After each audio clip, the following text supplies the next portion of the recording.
Duahar.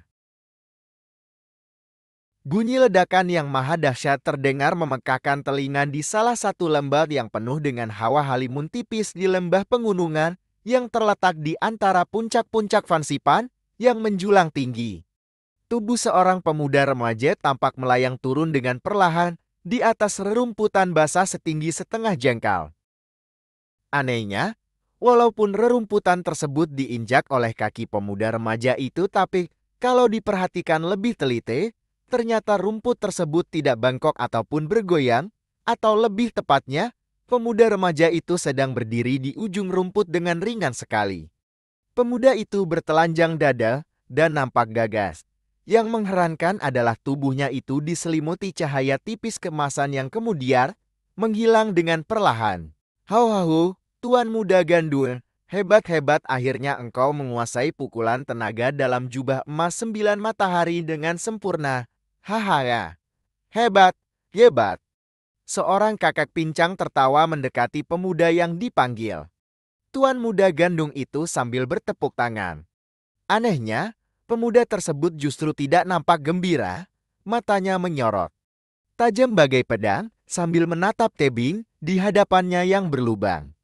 Sebesar kerbau sedalam satu jengkal di hadapannya, namun di balik sorotan tajam itu, ada sinar ketidakpuasan yang dalam, sampai lama akhirnya sinar mata yang tajam itu perlahan mulai lembut dan mulutnya menggumam perlahan. Hemene, belum sempurna, sama sekali belum sempurna. Tuan Muda, apa maksudmu belum sempurna?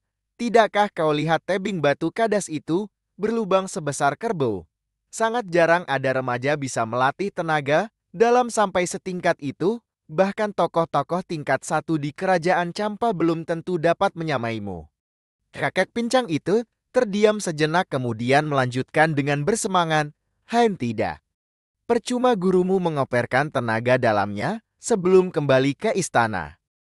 Sudahlah, Paman Hakan.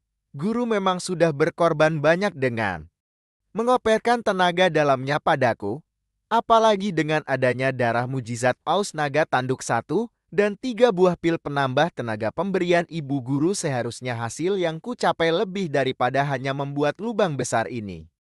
Maksud Tuan Muda Gandum, tenaga dalam jubah emas 9 matahari bisa berbuat lebih dari ini. Paman Hakam, Paman tidak memahami ilmu ini karena Paman tidak pernah belajar kanuragan. Tapi sebenarnya tenaga dalam jubah emas 9 matahari mempunyai 9 tingkatan yang terbagi dalam 7 unsur yang berdiri sendiri-sendiri tapi bisa saling menunjang, yaitu tanah, angin, besi, air, api, awan, petir, getaran, dan kekosongan. Tadi aku memang mengerahkan tingkat ke-9, tapi hanya sampai unsur awal. Kalau aku sudah mencapai tingkat kekosongan Mayapada, maka barulah aku boleh puas. Setelah berkata demikian, pemuda itu tertunduk sambil termenung. Tuan Muda Gandum, memangnya apa kelebihannya kalau sudah sampai tingkat kekosongan? Desak kakek pincang itu sambil menunjukkan wajah penasaran. Perlahan pemuda itu mengangkat kepalanya dan sambil tersenyum misteri dia menjawab kalem, tak terbayangkan Paman, tak terbayangkan. Terus saja dia melangkah meninggalkan tempat itu menuju ke sebuah gua yang besar agak tersembunyi di lereng lembah itu. Beberapa saat kemudian, kakak itu pun berlalu sambil menggelengkan kepala.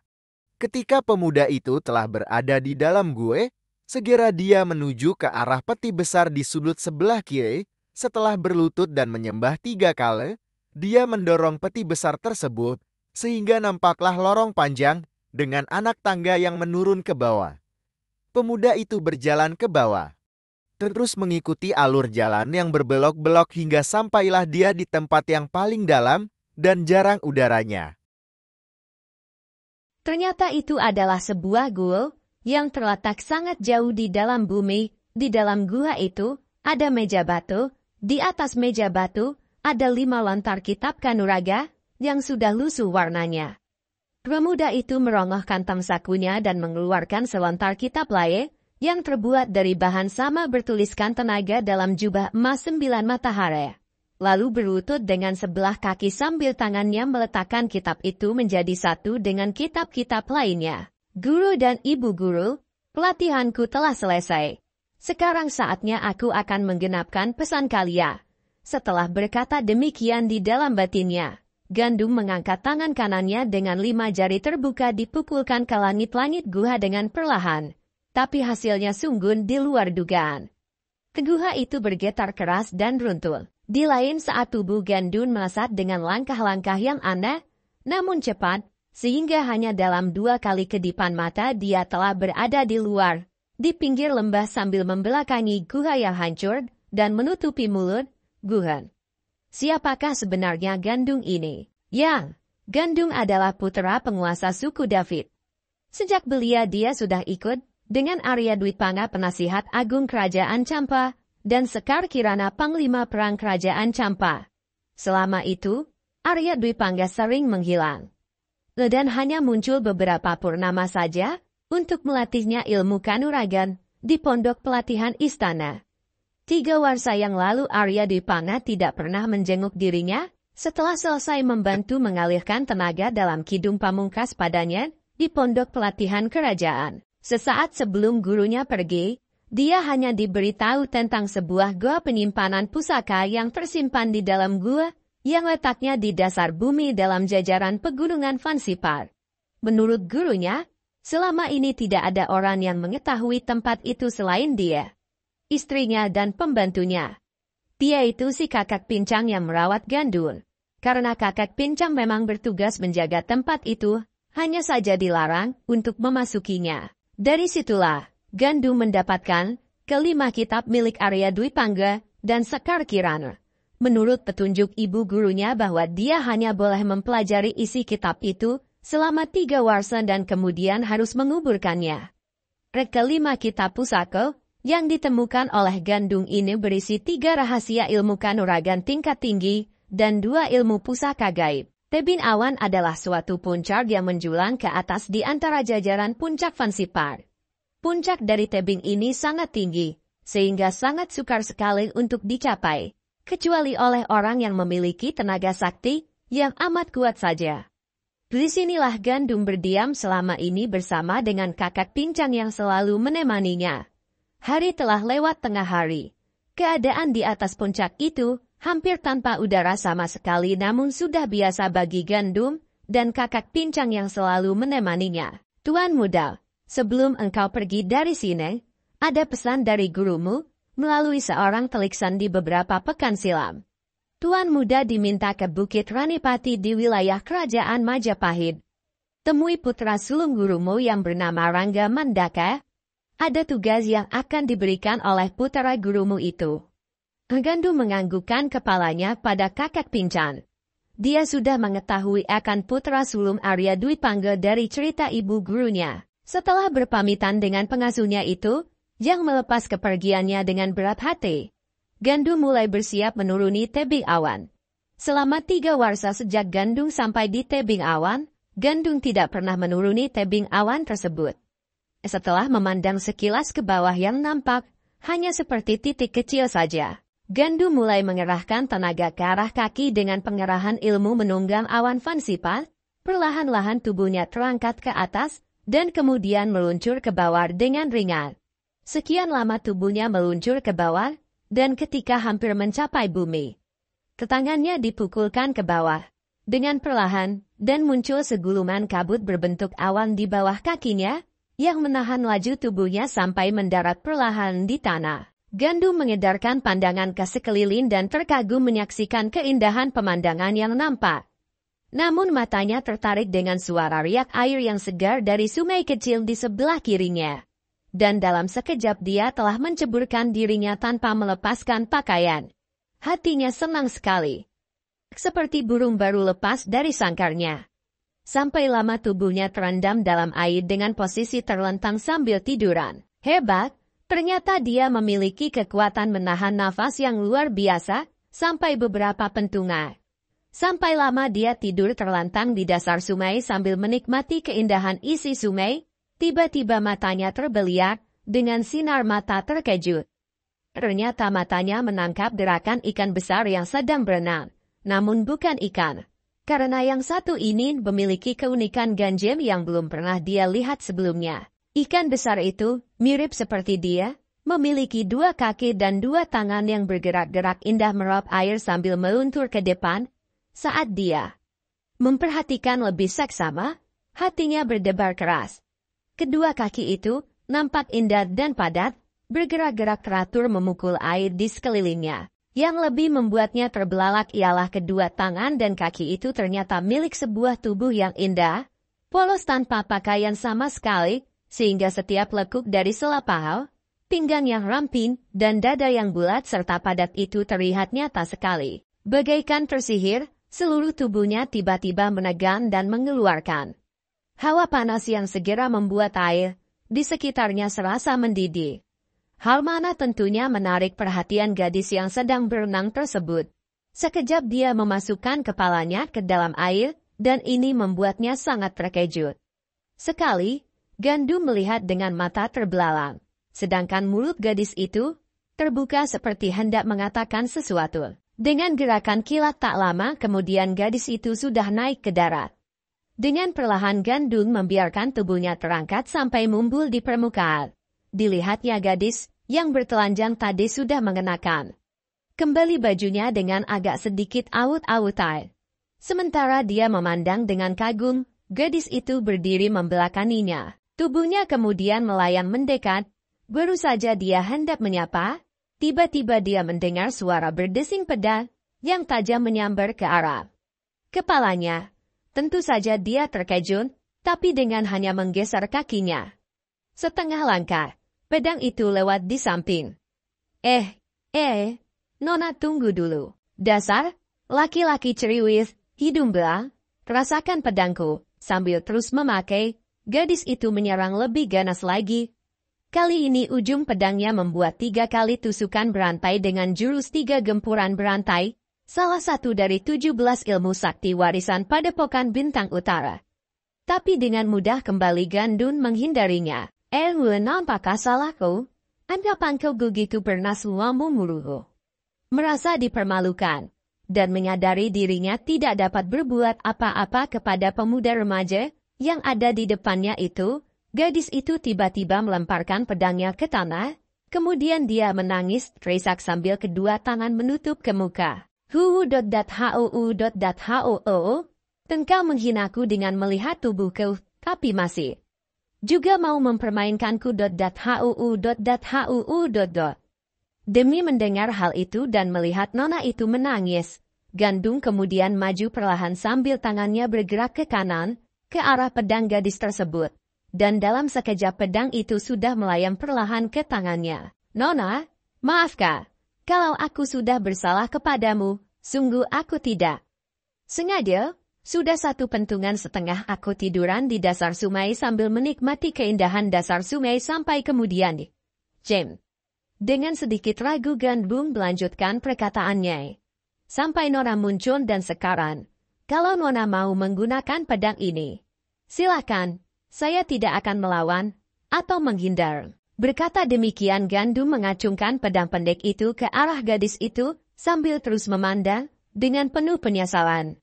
Gadis itu perlahan menurunkan tangannya dan memandang ke arah pedangnya dengan terbelalak.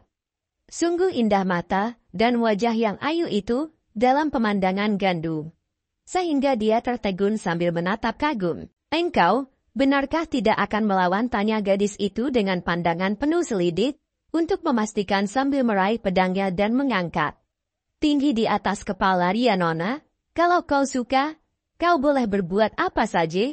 Aku tidak akan melawan. Sambil berkata demikian, Gandum balas menatap mata itu penuh kagum.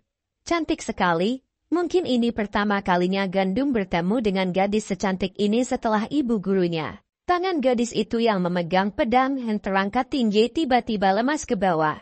Dia sendiri tidak habis mengerti, dan walau dia coba untuk mengerti tetap juga tidak mengerti. Pemuda di depannya ini menatapnya dengan tajam, namun lembut. Sudah banyak kali dia melihat tatapan mata para pria hidung belang yang kurang ajar.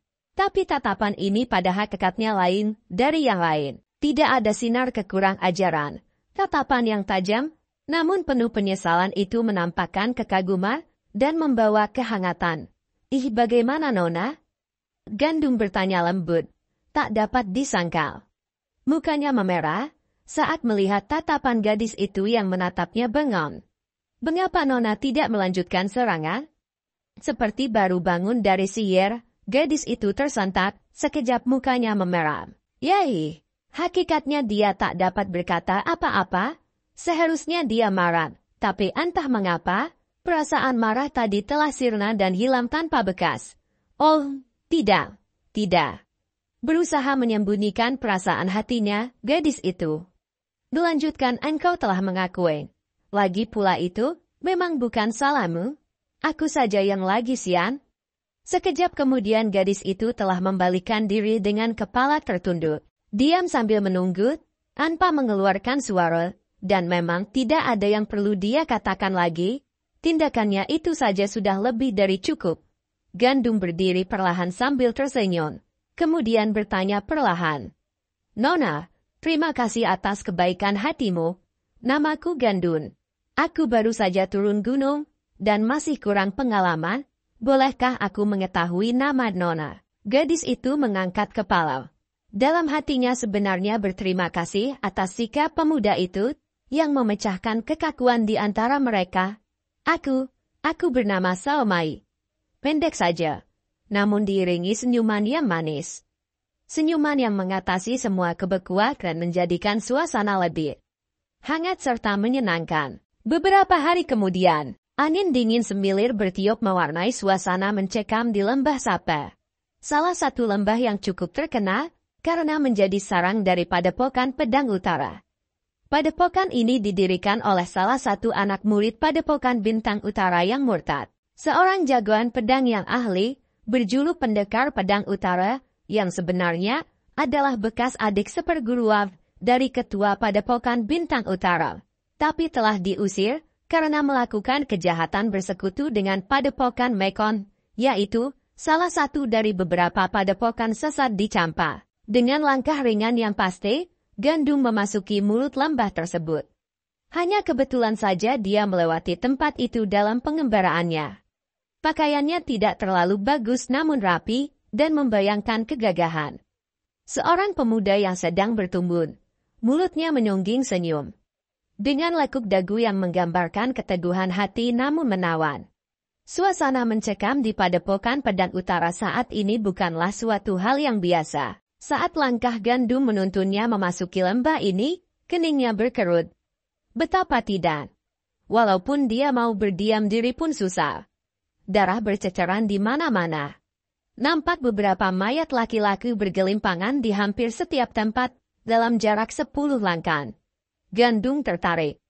Langkah kakinya dipercepat memasuki lembah tersebut, sehingga dalam sekejap saja dia sudah berada di pintu gerbang Padepokan Pedang Utara. Sambil meningkatkan kewaspadaannya, Gandum mengembangkan peringan tubuhnya. Dalam sekejap tubuhnya melesat masuk lebih dalam ke lembah. Ternyata di tengah-tengah lembah tersebut, nampak berdiri dengan gagahnya sebuah perkampungan yang megah. Tiap bangunannya rata-rata memiliki atap yang lancip ke atas mirip sebuah pedang terhunus. Mungkin keunikan inilah yang menyebabkan tempat ini dinamakan Lembah Sapa, seperti tulisan yang terpampang dengan gagah di pintu gerbang istana itu. Telinganya yang tajam mendengar suara tertawa yang halus di sebelah dalam. Tidak nampak penjaga di gerbang, seolah-olah memandi tempat itu.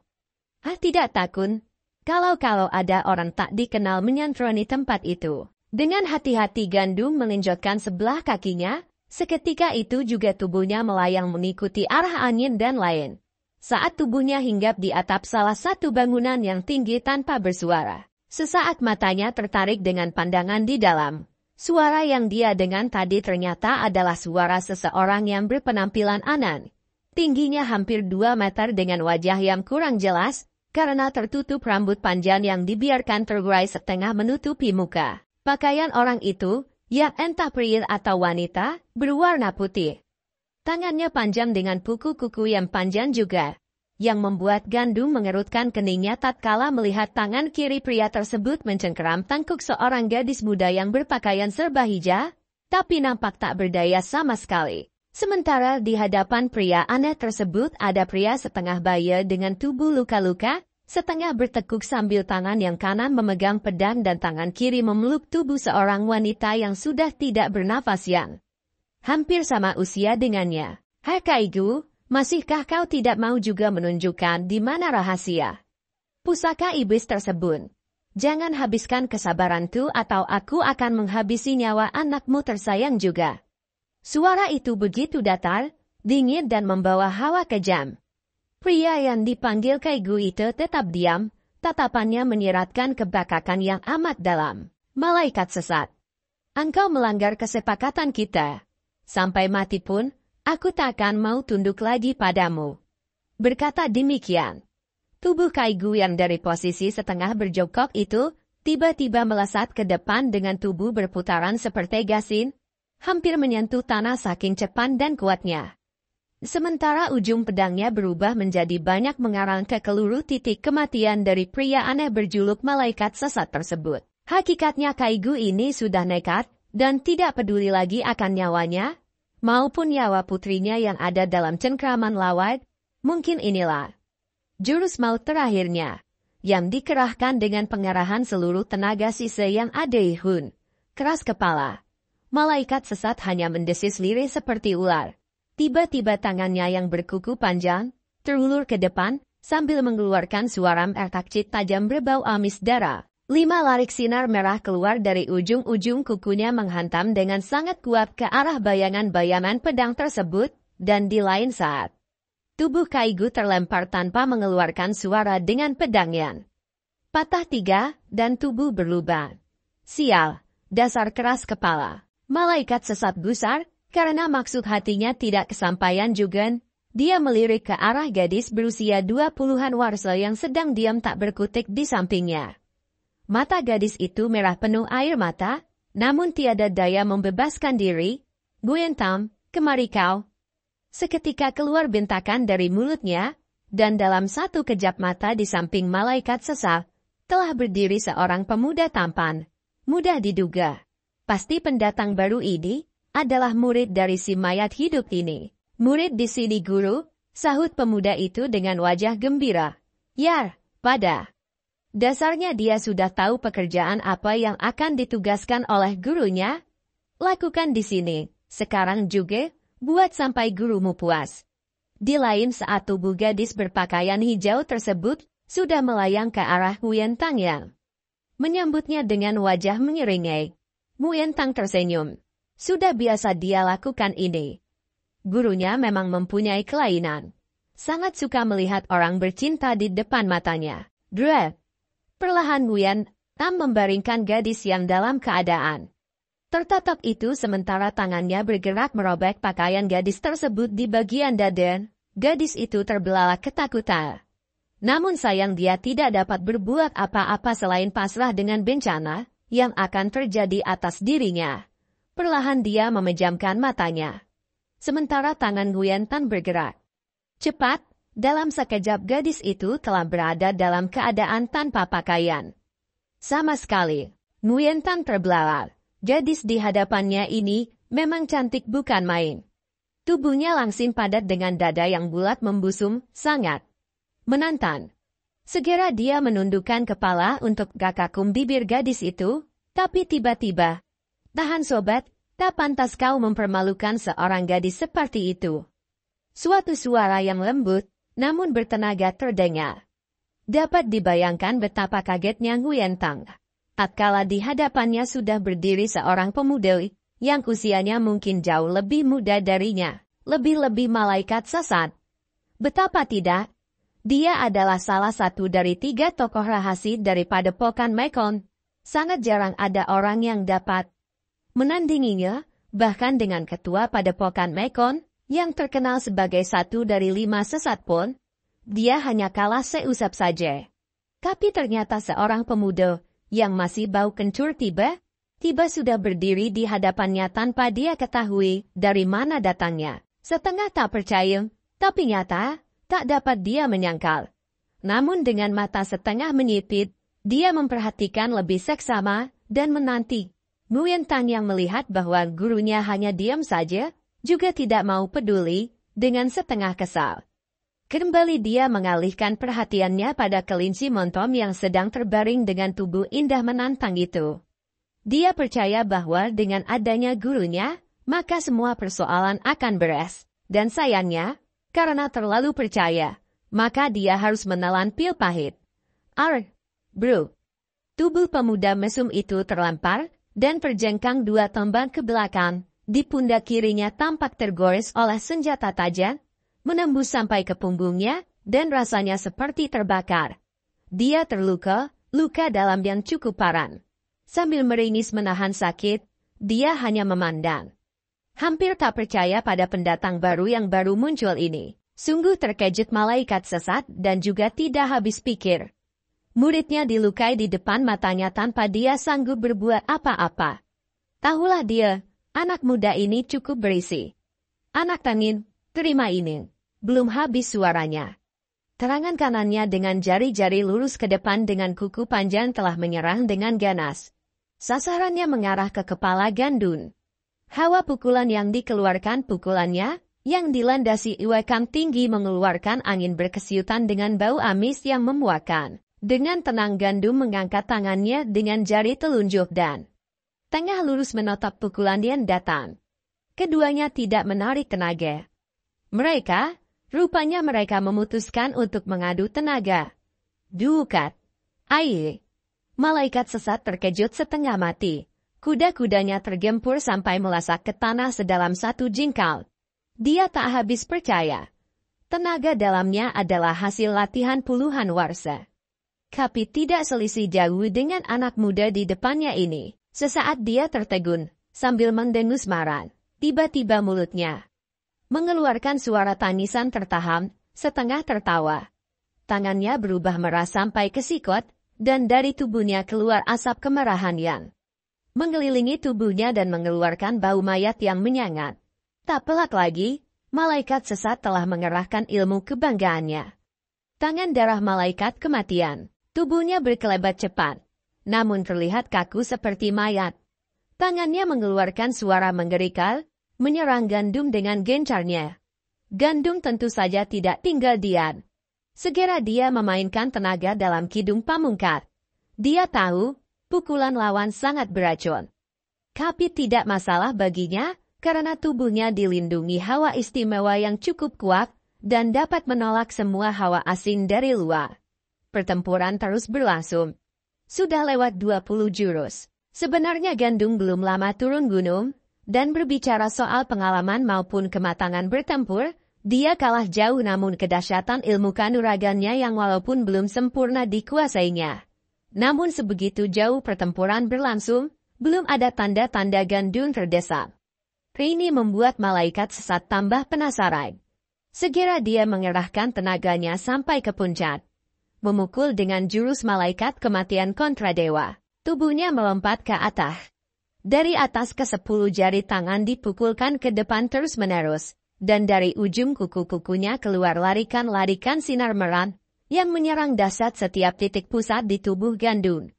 Melihat ini Gandum tidak menjadi gugup. Sekejap dia mengeluarkan pekikan nyaring, sambil tubuhnya berputaran seperti gasing saking cepatnya. Dari tubuhnya keluar cahaya kuning kemasan yang melindungi dan mementalkan semua larik-larik sinar lawan. Sementara, saat tubuhnya berputaran, tiba-tiba dari dalam pusaran ini, menyambar selarik sinar kemasan seperti pedang yang amat tajam, mengarah ke arah malaikat sesat yang sedang di udara. Hayyet, ahad. Malaikat sesat berteriak kaget. Tubuhnya terlempar ke belakang. Sambil berjumplitan untuk mematahkan tenaga balik yang dahsyat dari Gandum, dia mendarat sempoyonan ke belakang. Kita pergi. Dengan mendengus, tubuh malaikat sesat berbalik, dan berlalu dari situ. Sinar matanya membayangkan dendam yang amat sangat. Malaikat sesat, tidak banyak bicara lagi, Yan. Karena memang dasarnya dia tidak bisa mengeluarkan suara banyak. Sebab luka dalamnya sangat parah. Mungkin akan memakan waktu berbulan-bulan untuk menyembuhkan dirinya. Penguin Tang juga bangkit dengan terseok-seok mengikutinya, sambil mukanya tersenyum aneh, namun penuh kepekakan. Gandung memejamkan matanya, menarik nafas panjang sejenak dan menghembuskannya perlahan sambil mengatur sirkulasi tubuhnya. Tadi dia mengerahkan salah satu ilmu yang dipelajarinya dari kitab kuno di tebing awan. Itulah ilmu pukulan 7 jari halilintar yang dahsyat. Jurus ini memiliki 7 jurus yang memiliki tingkat terpisah. Sayang Gandun masih jauh dari sempurna dalam penguasaan ilmu itu. Perlahan dia membuka matanya kemudian mendekati gadis yang sejak tadi memandanginya dengan penuh rasa terima kasih. Dari jauh Gandung mengerahkan tenaganya dan membebaskan totokan dari tubuh gadis itu, merasakan dirinya terbebas dari pengaruh totokan. Sang gadis segera meloncat berdiri dan segera mengenakan pakaiannya. Wajahnya memerah karena menahan malu. Namun hatinya kebat-kebit menahan haru. Setelah selesai, dia segera membalikkan badannya. Dilihatnya pemuda itu masih saja menghadap ke arah lain. Baru saja dia hendak membuka mulut. "Bagaimana keadaanmu, Kakak? Apakah kau tidak apa-apa?" Gadis itu tertegun. "Kakak," kata gadis itu dalam hati, tapi matanya, yang masih nampak bekas-bekas air mata, mengamati dengan seksama. Dia mendapat kenyataan ternyata pemuda yang telah menolongnya itu lebih muda darinya. Oh dotia. Aku tidak apa-apa cuma. Sekilas nampak wajah gadis itu murung sambil melirik ke arah kedua mayat di sebelahnya. Perlahan dia mendekati dan berlutut sambil menangis sesegukan. Ayang dan ibu muka mereka itu. "Kakak." Gadis itu menggeleng kepala. "Bukan." Terdiam sejenak gadis itu, melanjutkan dengan suara lirih. "Tapi mereka membesarkanku dan merawatku sejak dari kecil." Gandung terus membiarkan saja gadis itu menangis. Sampai sekian lama. Setelah reda, Gandung membantunya untuk menguburkan semua mayat-mayat yang ada. Dari gadis itu dia mengetahui namanya Tianxi. Lebih lanjut dia juga mendapat keterangan. Iraman pendekar pedang utara seorang yang telah dianggap murtad oleh Padepokan Bintang Utara dan bersekutu dengan Padepokan Sasan. Tapi Kaigu menempuh jalan sesat tersebut sebenarnya adalah karena terpaksa, karena ada rahasia yang besar di balik semua ini. Walaupun menjadi murid Padepokan Bintang Utara, tapi Kaigu adalah murid perantauan yang tidak terikat dengan Padepokan. Kurang lebih 15 warsa yang lalu Kaigu tiba-tiba saja mengakhiri kesukaannya merantau dan memilih untuk tinggal di lembah dan akhirnya berhasil mendirikan perkumpulan pedang tunggal tersebut. Puluhan warsa Kaigu berusaha menyembunyikan dan menjaga rahasia tersebut. Bahkan sampai rela bersekutu dengan golongan hitam untuk menutupi kedoknya. Namun rupanya, isu tentang adanya suatu rahasia di lembah itu akhirnya didengar juga oleh para sekutunya. Dan mereka berusaha untuk mengetahuinya. Bahkan tak pelak lagi, ini menarik perhatian banyak pentolan tokoh-tokoh sesat dunia hitam lainnya. Sayangnya Tianxi tidak mengetahui rahasia, apa gerangan, yang disembunyikan oleh ayah angkatnya, selama ini tentang lembah tersebut. Hari sudah menjelang malam, ketika Gandung selesai menguburkan semua mayat tersebut. Sejak tadi dia hanya membiarkan saja Tianxi berdiam diri di depan kuburan kedua orang tua angkatnya. Tak lama kemudian terlihat dia bergerak perlahan. Mungkin, karena duduk terlalu lama membuat berdirinya tidak kokoh, sehingga gadis itu sempoyongan hampir jatuh. "Kakak Tianxi, kau kenapa kau?" Tahu-tahu Gandung telah berdiri di sampingnya dan menahan bahunya. Tidak apa-apa." Berusaha menguatkan hatinya. Tianxi berusaha berdiri tegap, tapi justru lebih parah. Kepalanya jadi pusing dan lain saat dia sudah terkulai pingsan. Kalau saja Gandung tidak segera menggendongnya, niscaya tubuh darah ayu yang aduhai itu akan terbanting ke tanah. Gandung menggendong gadis itu dengan kedua tangannya. Setelah memastikan susana di sekelilingnya sejenak, dia berjalan ke arah sebuah rumah di sebelah kirinya yang paling besar. Agaknya itulah rumah yang dijadikan tempat Kaigu sekeluarga. Setelah memasuki sebuah kamar yang bersih, dibaringkannya tubuh gadis itu. Hatinya terkagum. Tanpa terasa dipandanginya wajah yang cantik, namun agak kepucat-pucatan itu, Ai, kasihan engkau kakak Tianxi. Begitu berat pukulan batin yang kau terima. Malam itu dilewati dengan tenang sampai keesokan harinya. Ketika ayah mulai berkokon, Gandung tersadar dari semedinya. Perlahan dia membuka matanya dan menengok ke kiri. Tapi tubuhnya segera meloncat berdiri tatkala didapatinya gadis itu tidak berada di pembaringannya lagi. Sekali berkelebat, tubuhnya segera melesat keluar. Tiba-tiba, tubuhnya yang melesat cepat itu berpapasan dengan tubuh gadis itu. Tidak keburu baginya untuk menghentikan laju tubuhnya, kakinya menutun.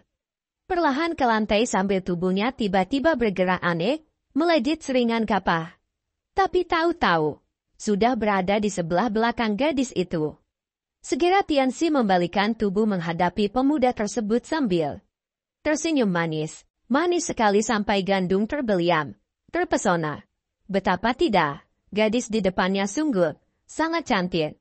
Sekejap pikirannya tiba-tiba teringat dengan Xiaomai. Hanya bedanya gadis di depannya ini nampak lebih dewasa beberapa warsa lebih masak dari Xiaomai. Hai Yung Krajipchor. Maaf sudah membuatmu terkejut. Ah, iya, tidak apa-apa. Oh syukurlah, kalau kakak Tian sudah tidak apa-apa. Sedikit ragu Gandung memandang rupa orang. Tapi segera keraguannya lenyap. Karena tidak didapatinya sinar kesedihan lagi di wajah Tiang Ayu di depannya ini. Marilah. Kau ikut denganku? Ajaknya dengan mulut masih tersenyum. Apa kau pernah mendengar tentang kolam asmara? Tidak. Kolam apakah itu?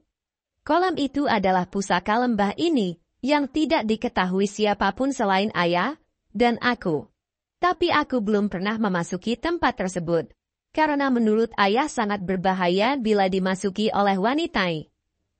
Kalau berbahaya, kenapa kakak Tian berkeras mau memasukinya? Gadis itu tertundung, sahutnya lirir. Ayah sudah tiada, lagi pula sudah lama memang aku ingin melihat tempat itu. Dan, berhenti sejenak, kemudian sahutnya dengan muka merah. Dan lagi ada kau di sini. Takut apa? Segera dia membalikan tubuh, dan berjalan ke depan mendahului Gandung yang hanya terbengong saja mendengarnya.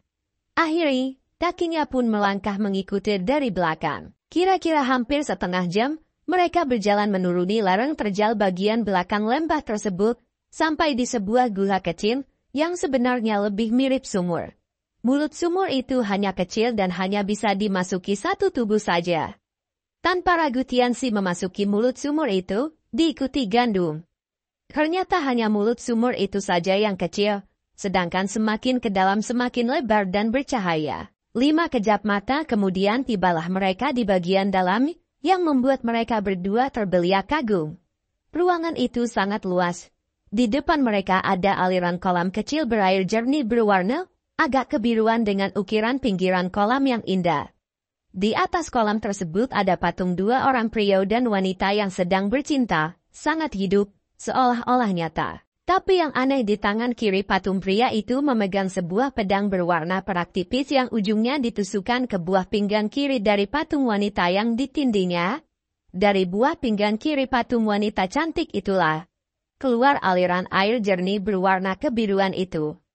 Sementara keadaan dalam ruangan itu terang oleh gemerlap langit-langit, yang ternyata terbuat dari marmer putih, yang dapat memantulkan cahaya.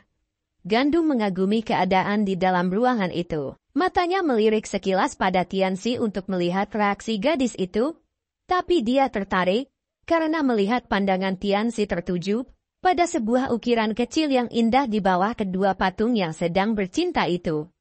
Hampir tidak kelihatan, bila asmara langit bumi menyatu tak terhindar sumpah, dan kutuk jodoh belati asmara dan kitab ilmu pedang Mayapada.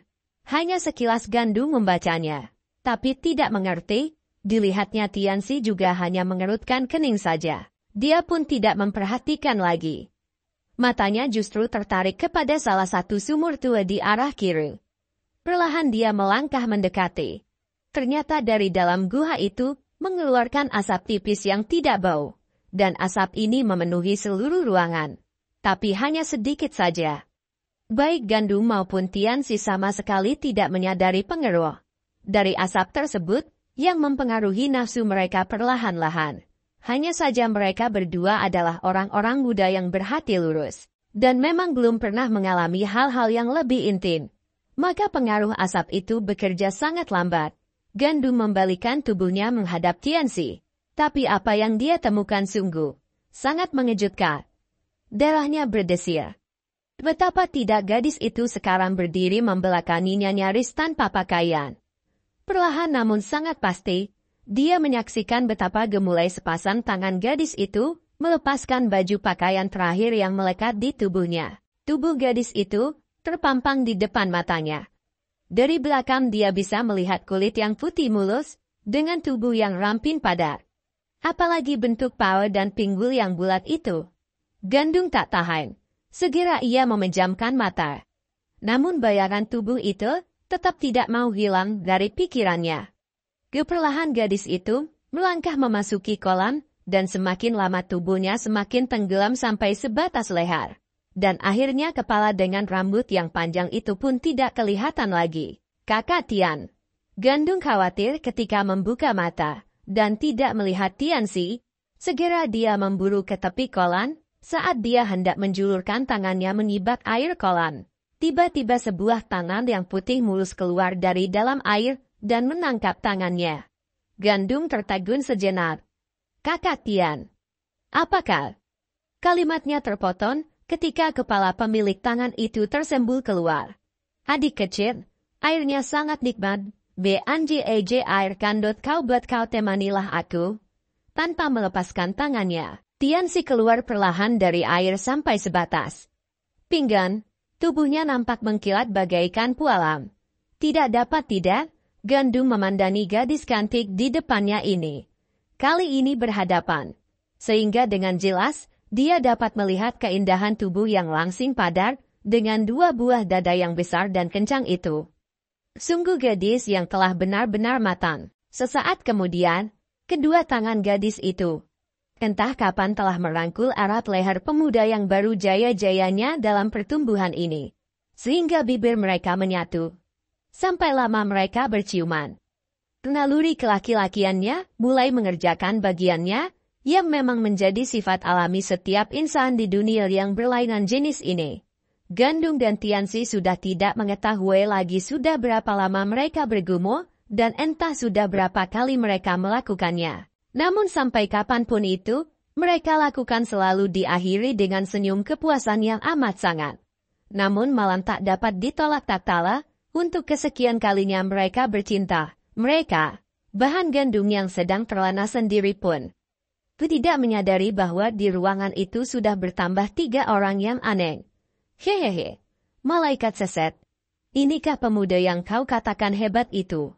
Kenapa yang kulihat tidak lebih dari budak nafsu saja? Betapa terkejutnya Gandum saat menyadari akan hal ini.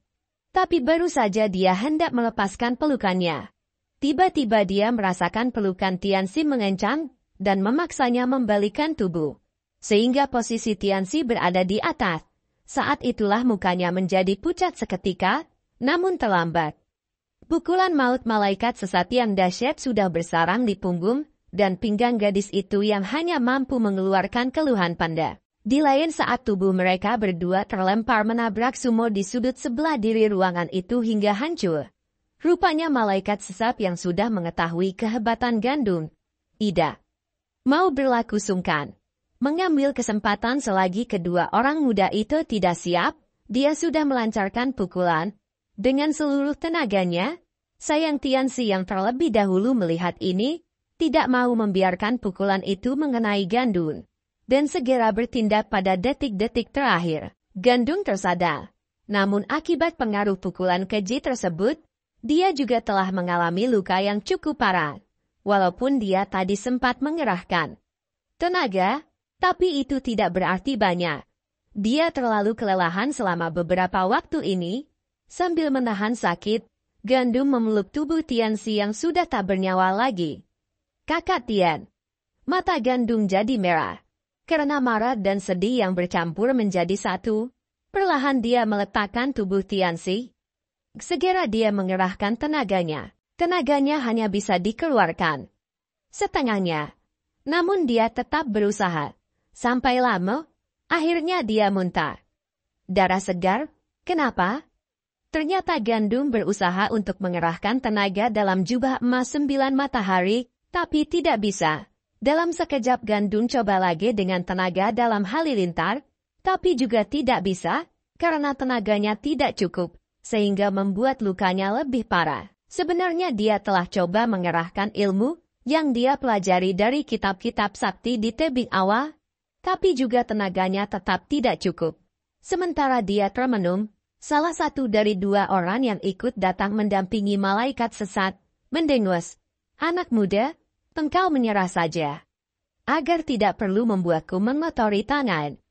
Berkata demikian, tangannya berbentuk cakar dipukulkan ke arah Gandum, dengan mengeluarkan suara berdesin. Itulah pukulan sakti racun naga bumi. Tiada waktu buat Gandum untuk berpikir panjang, dia pun belum ingin mati. Segera terdengar dengusan tajam dari hidungnya.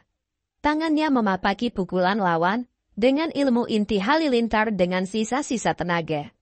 Terakhirnya, duar. Kembali benturan keras terjadi.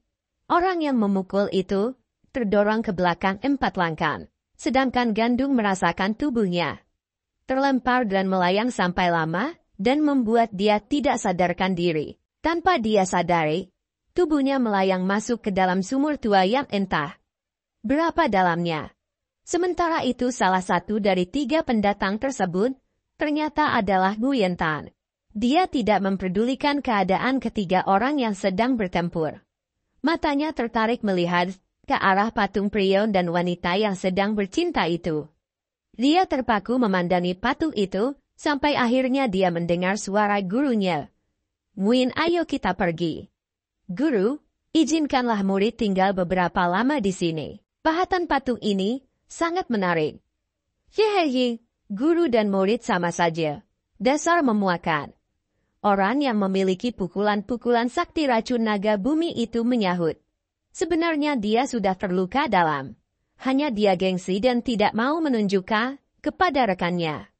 Hingga walaupun kedua patung itu juga menarik perhatiannya, tapi yang lebih utama dia pikirkan adalah menyembuhkan lukanya dahulu. "Hahaha, naga bumi, sekarang kau sudah rasakan kehebatan pemuda itu bukan? Dalam keadaan terluka saja, dia masih sanggup menggempurmu 4 langkah. Lebih baik kau tidak usah mencampuri urusan kami guru dan murid, mari kita pergi." Berkata demikian malaikat sesat membalikan tubuh dan berlalu dari situ. Sementara itu, Nguyen Tan, yang masih terpaku pada patung itu seperti tersihir, melompat ke atas patung itu. Sekali tangannya bergerak, dia telah melemparkan patung pria yang menindih patung wanita itu ke tanah hingga hancur. Ternyata kedua patung itu tidak menyatu seperti kelihatannya. Seperti orang gila, Nguyen Tan memeluk patung wanita cantik tersebut dan menggumulinya. Sampai lama. Semakin dia menggumuli, semakin kuat tenaga saktinya dikerahkan di seluruh tangan, sampai akhirnya terdengar suara retak. Patung wanita cantik itu retak dan hancur. Nguyen Tan tersadar dan segera meloncat turun. Melihat patung itu hancur, terbersit juga rasa penyesalan di hatinya. Tapi hatinya tertarik ketika matanya melihat sesuatu bungkusan kain hitam di antara hancuran patung tersebut. Segera dia mengenjotkan tubuh kembali ke atas dan tangannya menyambar bungkusan hitam itu. Dengan hati-hati, dia membuka bungkusan itu untuk melihat isinya, hatinya berdebar-debar. Setelah dibuka, matanya memancarkan sinar kegirangan. Isi bungkusan itu adalah sebuah lontar kitab hitam yang sudah usang dan tua sekali. Dia coba membuka-buka halaman lontar kitab itu. Dia tidak mengerti tulisan-tulisan yang tertera di kitab tersebut. Tapi betapa senangnya ketika dia menemukan gambar-gambar orang yang berkanuragan dengan ilmu pedang tingkat tinggi yang amat dahsyat. Dia kemudian tertawa terbahak-bahak seolah anak kecil yang baru mendapat mainan. Segera dia menyembunyikan lontar kitab itu di balik baju dan bangkit berdiri. Dari pecahan patung pria yang dibuang tadi, dia temukan lagi satu lontar kitab mengenai sejarah dan rahasia membaca tulisan kuno tersebut. Setelah membaca sejenak, Dia mengetahui ternyata kitab itu adalah warisan Dewa Pedang yang berjaya kurang lebih 400-an warsa silam.